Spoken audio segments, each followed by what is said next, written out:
Welcome to War of the Mind podcast with Loren Johnson, your weekly dose of real-life experience for you, by you, giving listeners the chance to share their story while helping others and giving us all the opportunity to listen or be silent no more. Paving the way for War of the Mind to share these life stories of struggles to triumphs, failures to promise. Here, we are all one, and as one, we can overcome life's journey towards finding our purpose.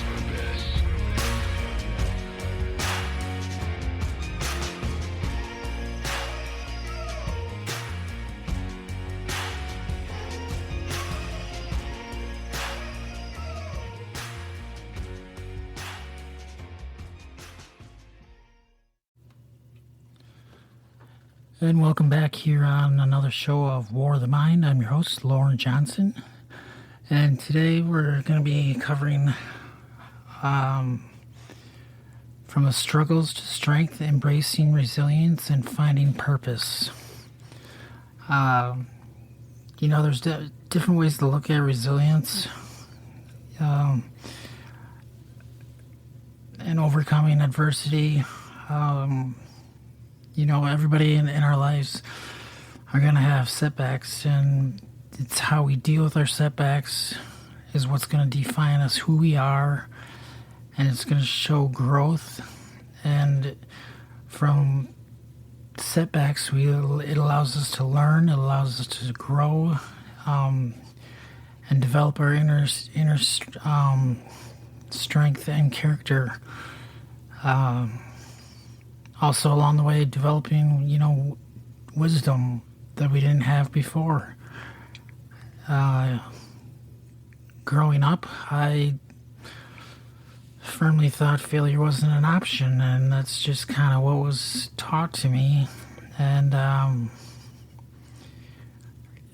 it took a while for me to adjust to realizing that it was okay to fail. And I'm okay with it today, and you might get a little frustrated when you do fail. That's okay.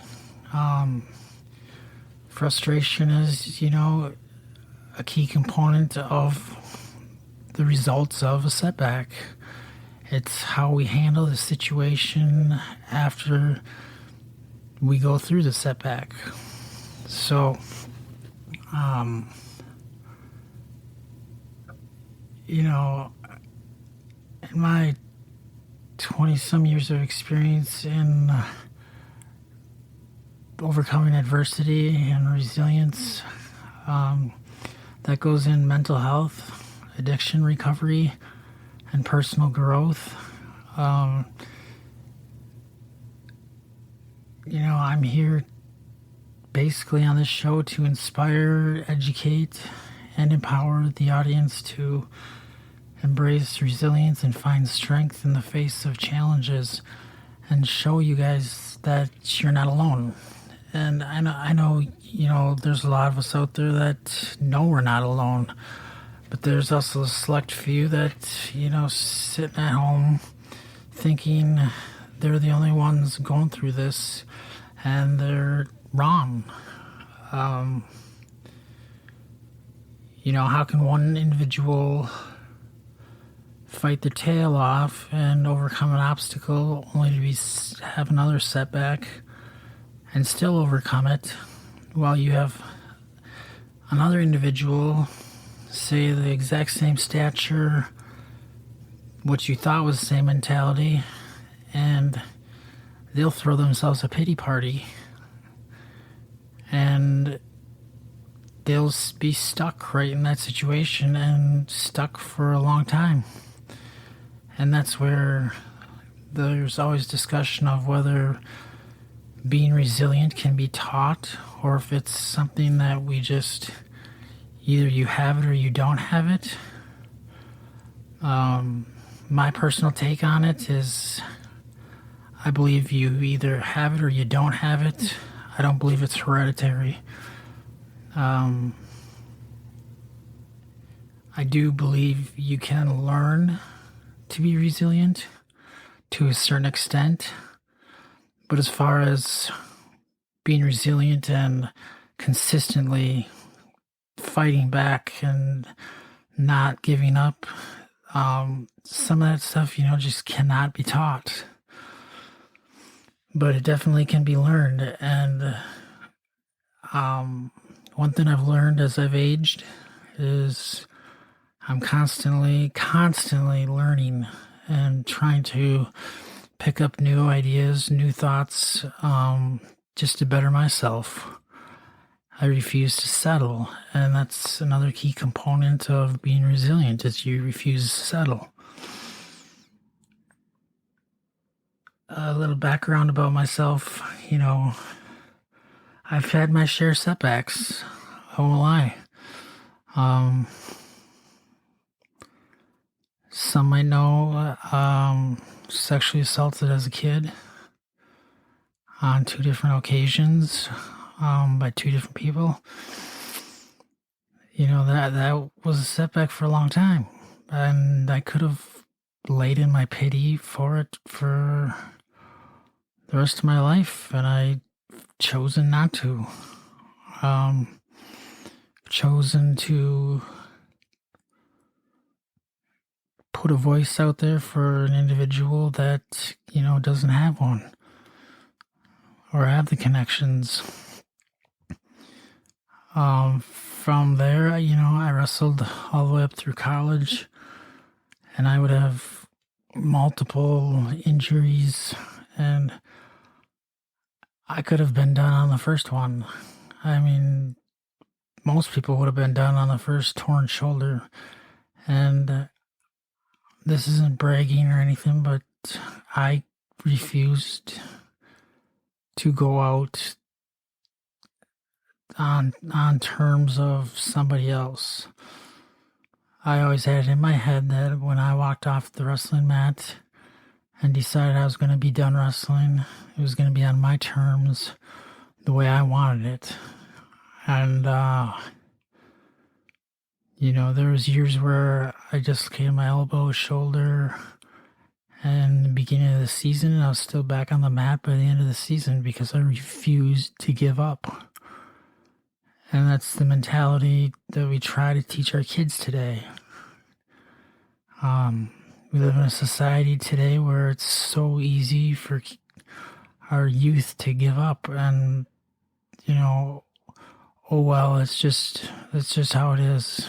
Well, it doesn't have to be that way unless you want it that way.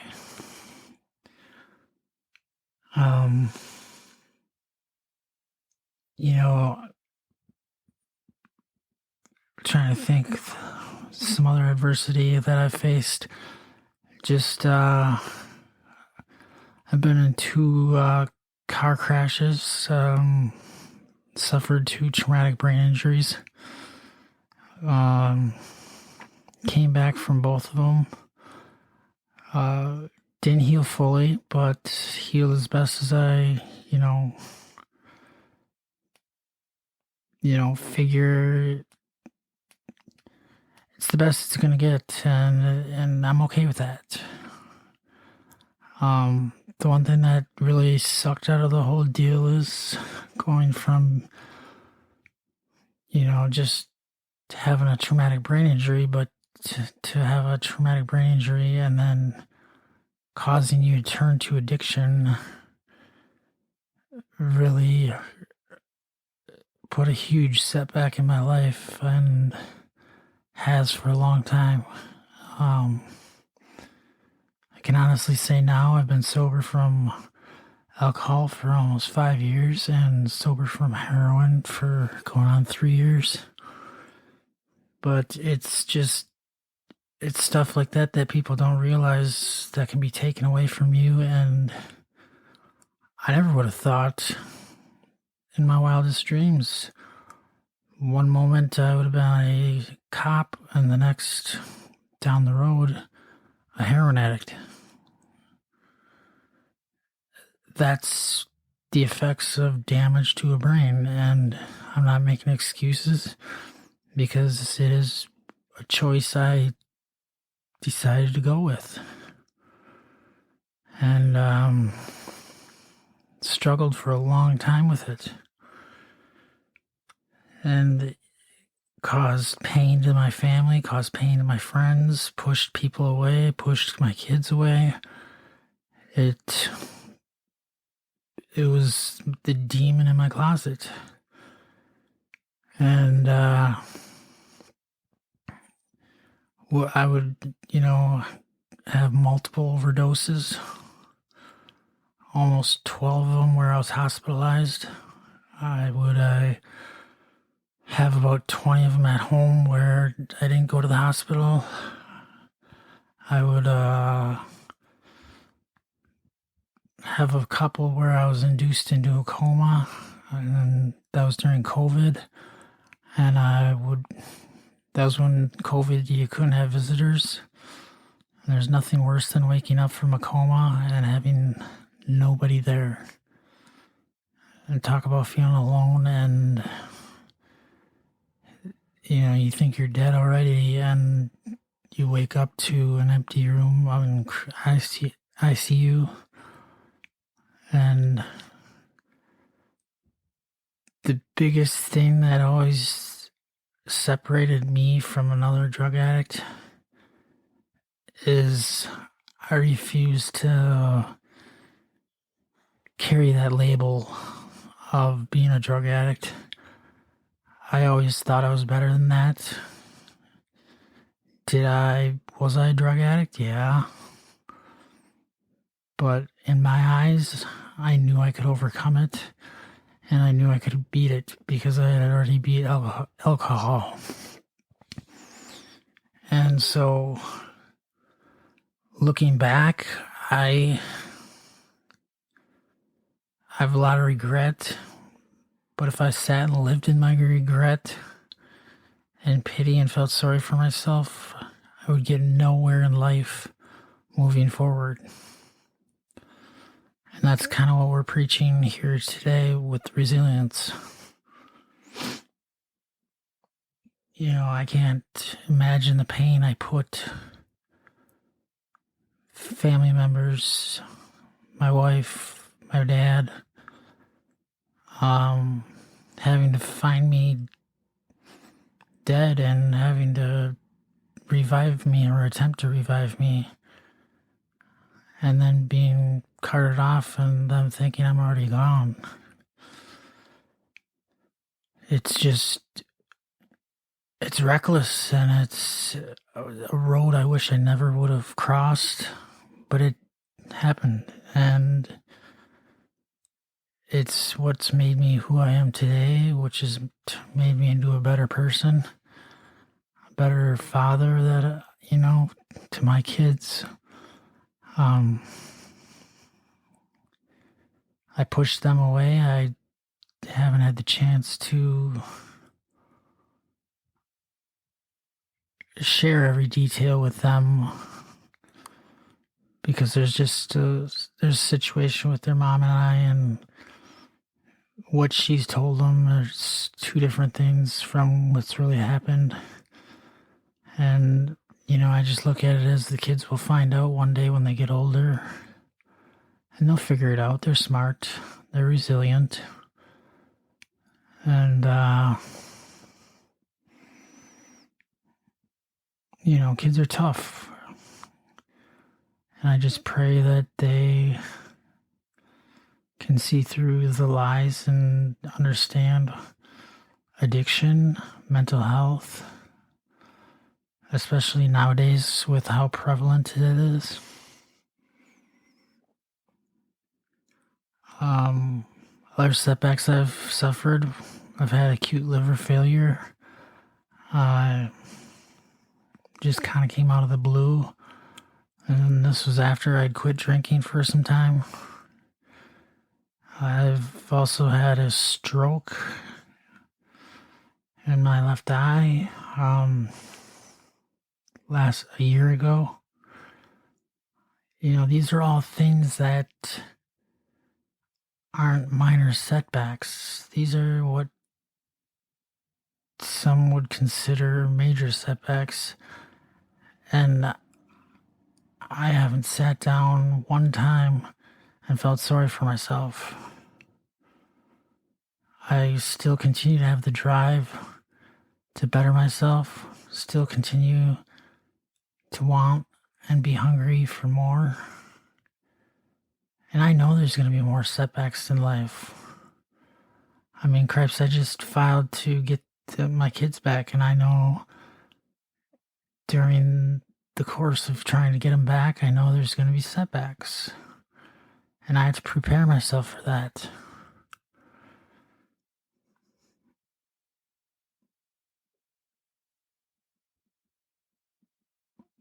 You know, the stroke and the liver failure and the overdoses,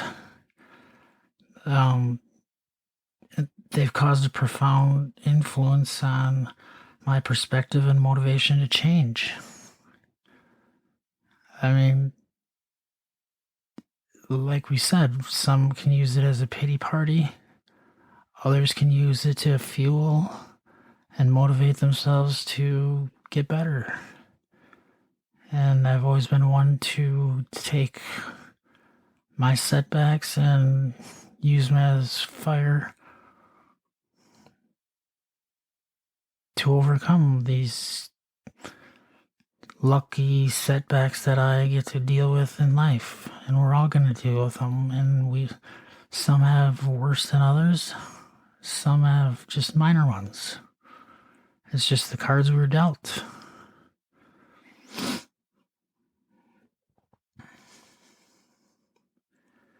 Now,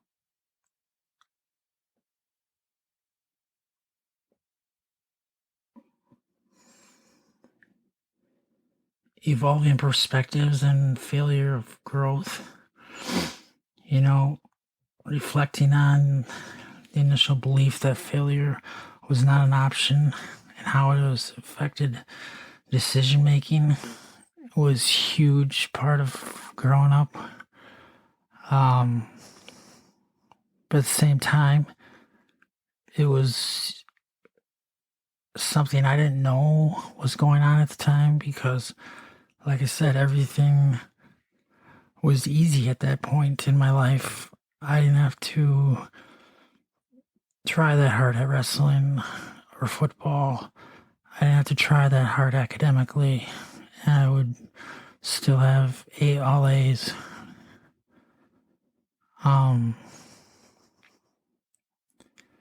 But the direction, it took me when I did start having these major setbacks was detrimental because I didn't know how to deal with it. And thank God I happened to be one of them people that just is resilient in their own skin, because I could have easily fell victim to feeling sorry for myself just like others do.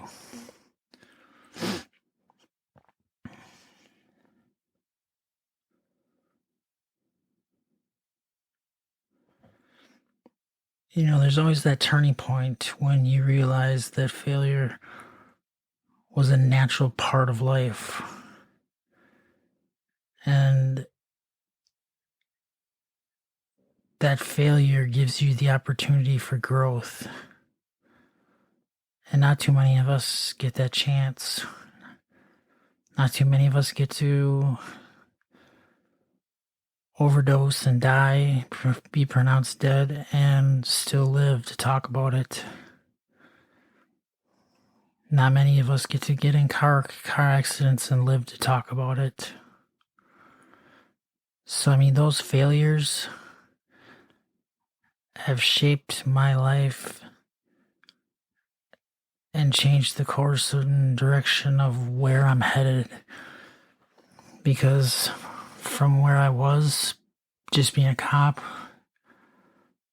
to helping people, to where I want to head now, and the direction is just amazing. The amount of people I can help with the setbacks that I've dealt with and overcoming these setbacks. Adversity is tough. It's not for, the Joe Schmo that can't take it. the reality is everybody's going to face them. And it's up to you on how you handle them.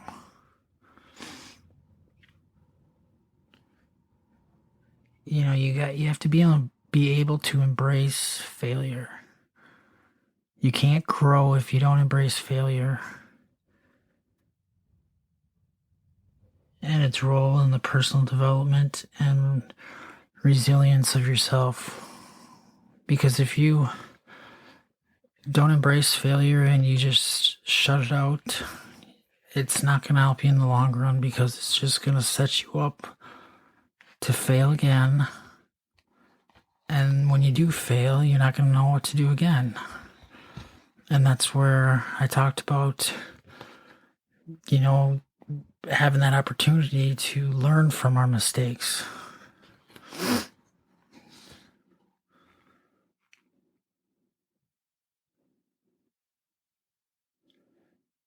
And then we're going to talk about piecing together recovery strategies and support.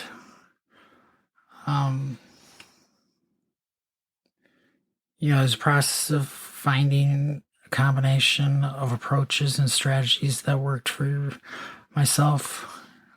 I've tried everything in my recovery, and I've tried the whole AA, NA, Smart Recovery, DBT, CBT, counseling, and what's always helped me is the fact that if I know there's the saying, you can't help somebody else until you can help yourself. I 100% agree with that. But at the same time, I also believe that you can help others while helping yourself. Because I know me going out and speaking or volunteering and helping other youth in similar situations,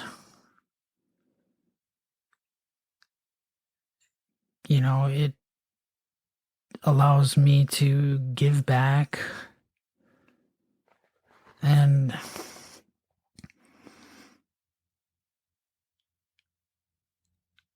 it just allows me to see the other opportunities that life has to offer. And, you know, for me, it's always been going out speaking, and if there's one person in that crowd I can help, then I did my job. That's what keeps me moving forward. That's what keeps me fighting. That's what keeps me the drive in me. It's that competition in me that I fail, you know, to lay down. When I want to lay down, I'm going to lay down on my terms.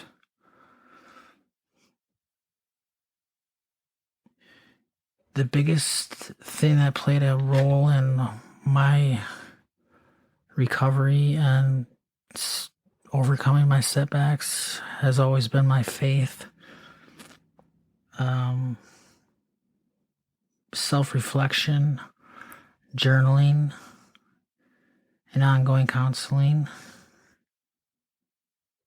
and essential coping mechanisms that I learned through treatment court, because I at one point volunteered to be in treatment court and had been in it for about a year and a half, and it was probably the best decision I made. Kept me accountable. It wasn't easy. It was work, and it's not for everybody. And that's just a little bit about that. So, now having these multiple TBIs and struggling with PTSD and trauma, I was able to get a service dog for myself who's fully trained. He's also trained as a therapy dog. He's just a breath of fresh air. I can come home and have the worst day, anxiety, panic attack. And if I hadn't brought him with me, he instantly knows when something's wrong. And I almost feel bad for him because I can see him taking on my anxiety.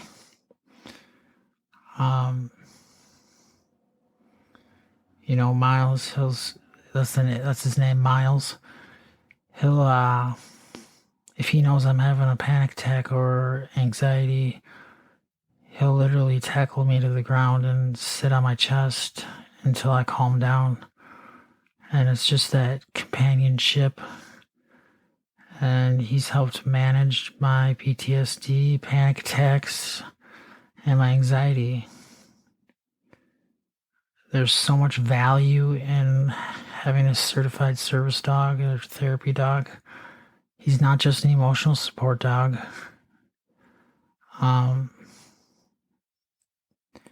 He has to be one of the smartest dogs I've ever bought. And I, bought him online and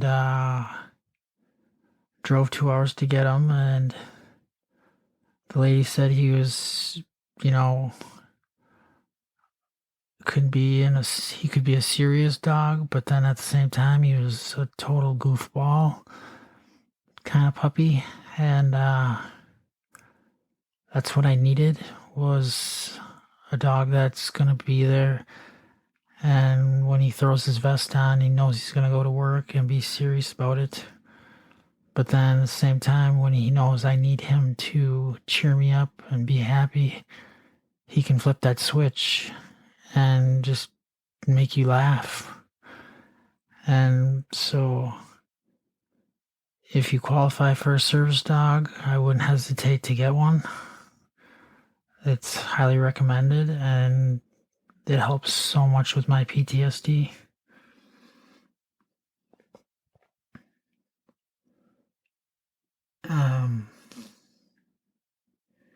Healing from trauma and finding strength and setting boundaries has been probably the toughest area for me, because being a guy, I don't like talking about my trauma. And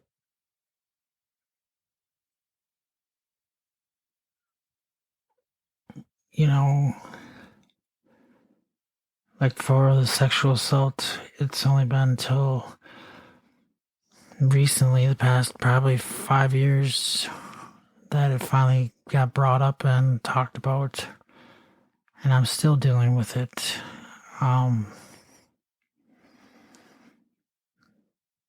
There's just some trauma that's going to take time to heal, and I accept that. I don't take blame for it, but I accept it. Because those past traumas that I blamed on myself for years are not my fault.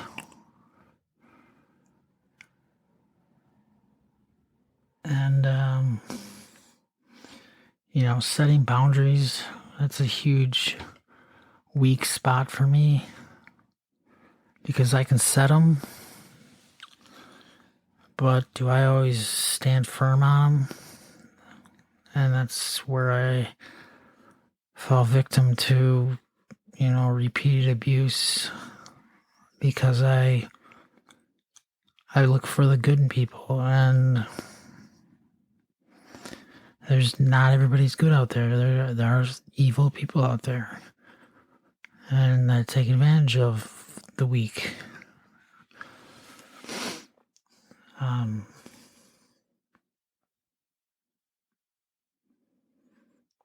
It's very important that we do set boundaries in our relationships, our toxic relationships.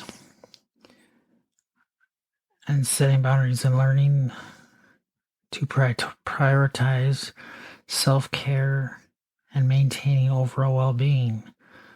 You have to take care of yourself. You can't depend on somebody else and become codependent and get through life happy. Because then you're basically living on their happiness. So if they're in a bad mood, you're not going to be in the greatest mood because it's all going to be your fault. And you have to find it in yourself that you can find your happiness on your own. And that's a journey in itself.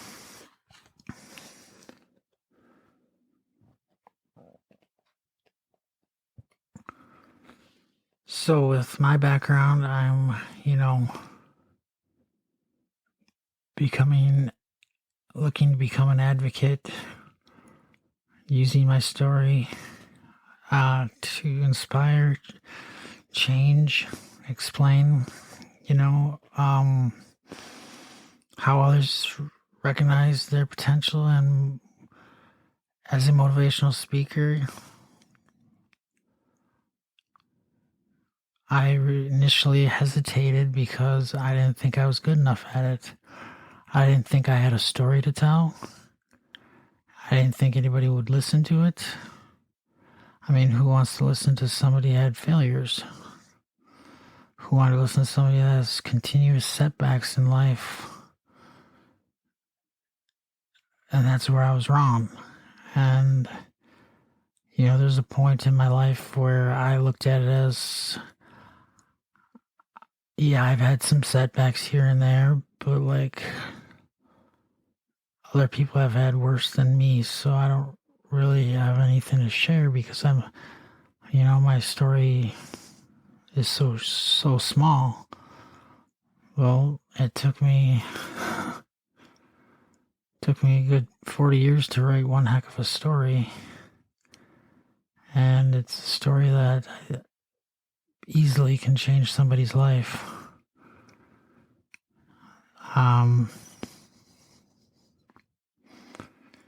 My vision of using my experiences to advocate for mental health and addiction recovery and setting boundaries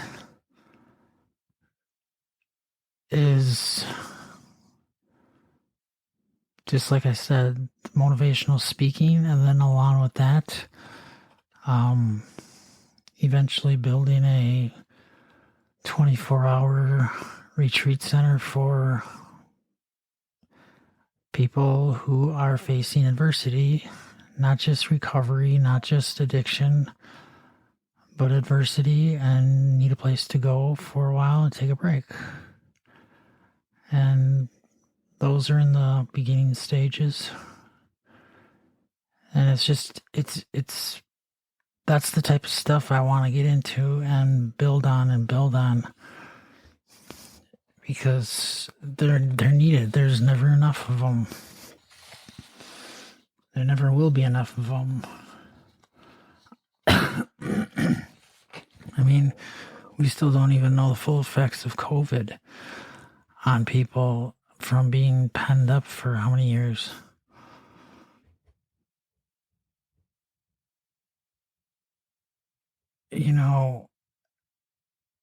My target audience for my speaking will be anybody from high school age, middle school age, because that's where my addiction started, all the way up to somebody in their 60s who could struggle from addiction, could struggle from setbacks, failures.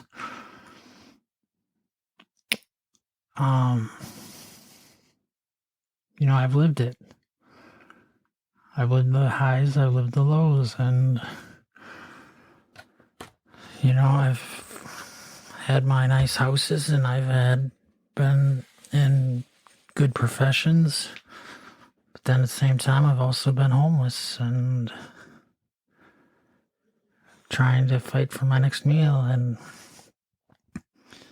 Never did I think I'd go from NCAA college wrestling All-American to, living on the streets and not knowing where my next meal is going to come.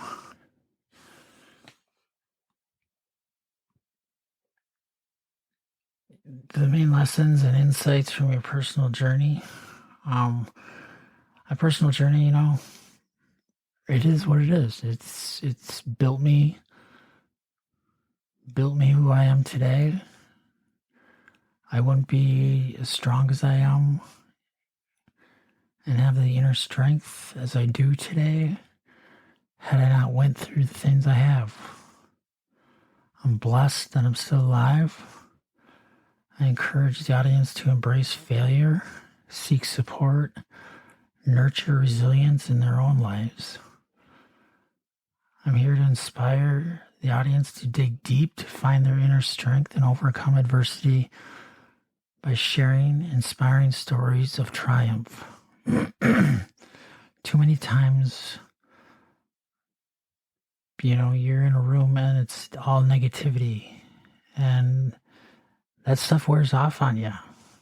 I've been in classes where it's just constant negative, to where I've had to get up and walk out because I just can't deal with all the negativity because it's just rubbing off on me.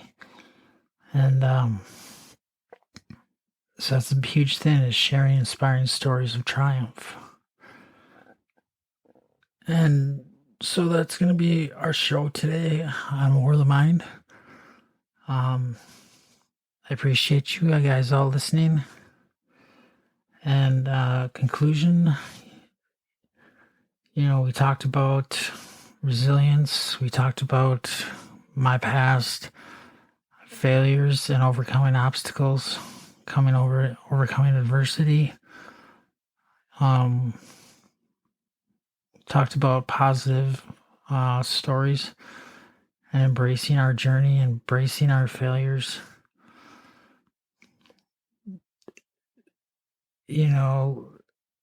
With a thought of provoking a quote or personal reflection related to resilience and finding purpose. You can always find purpose in life. I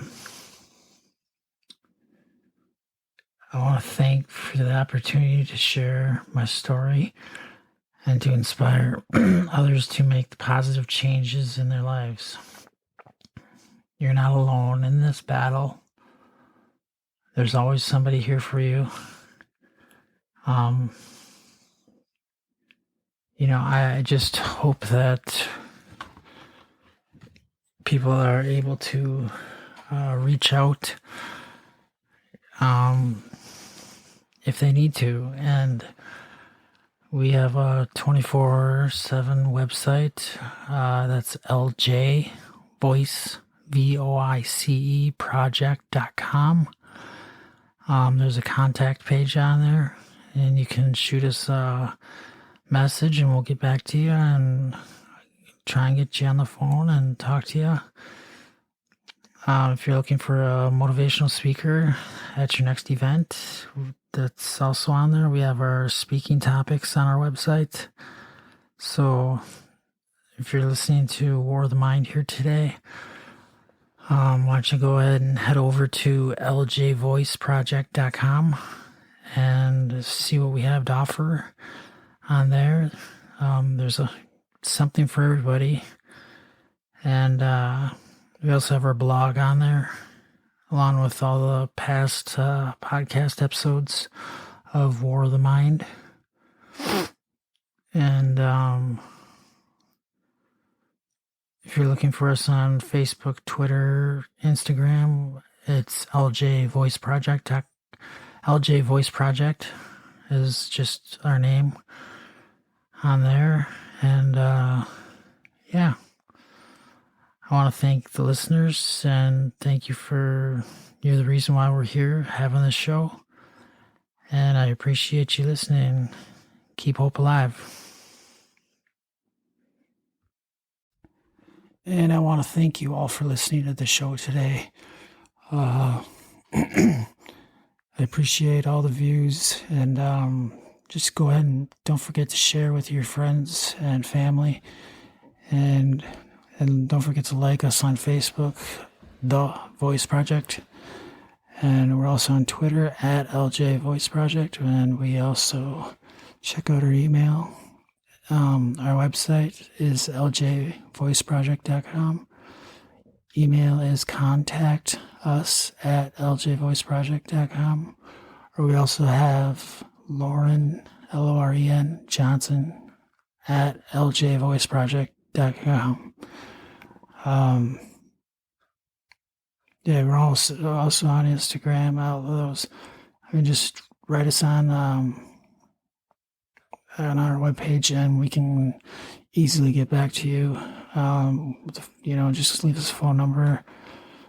Our WhatsApp phone numbers on there as well. So feel free to contact us. We're always available and free to answer. So I really hope to hear from you soon.